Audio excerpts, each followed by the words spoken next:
Sure. Clare O'Neil this morning has ruled out any immediate changes to negative gearing capital gains tax as they are at the moment. How many times have we got to hear that there needs to be huge reform of the tax system when it comes to housing?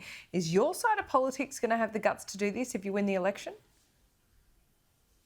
No, we're not going to touch negative gearing, and that's tricky language when you say there's no immediate decision to change that. This means that if Labor gets in with the Greens and the Teals and the Independents, then they'll start to come after that. And just appreciate what negative gearing does do. It puts roofs over millions of Australians' heads.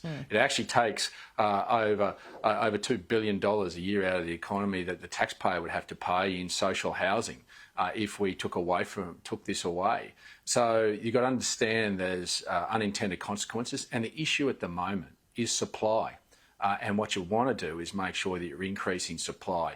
But when Labor can't give you a straight answer, they said they wouldn't touch superannuation, and now they're trying to tax unrealised capital gain, which is an ideology that every Australian should have a shiver down the back of their spine on. Yeah. And you would only have to say that if they do get a minority government, this is coming like a freight train, because just look at that crossbench. How many times have you and I spoken about the supply crisis when it comes to housing? There's a shortage of workers as well.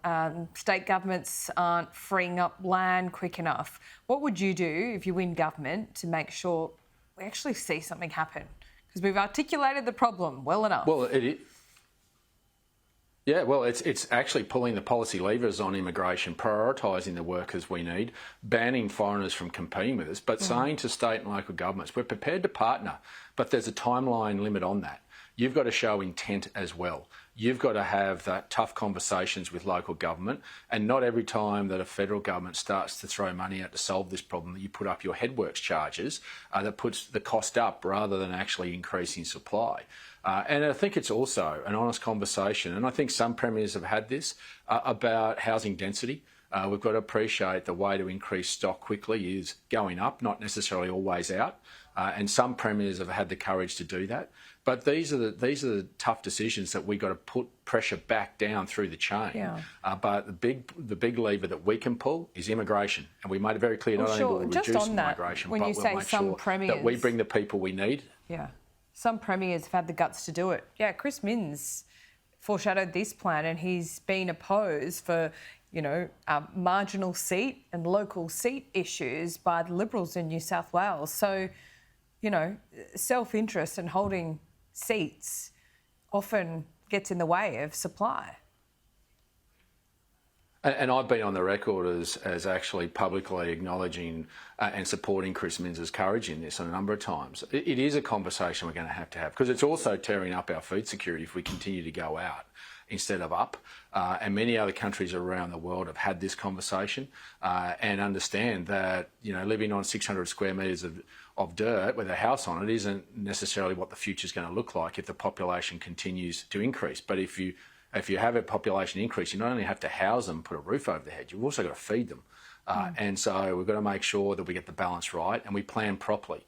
And that's where some premiers like Chris Minns has had the courage to have that conversation.